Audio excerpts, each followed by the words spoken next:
Hello everyone! Hello sa mga kalalabs ko.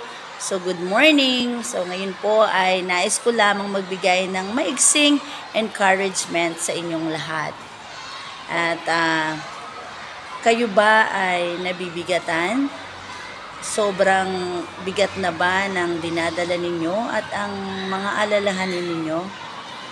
So ang masasabi ko lamang po, ibigay po natin ito kay God. Surrender everything to God po.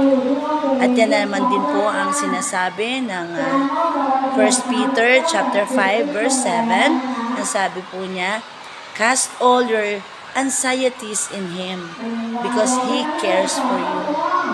Yes po, God loves us so much and He cares for all of us. Kaya wag po kayong matakot, mahiya na lumapit kay God to give everything to Him. Amen.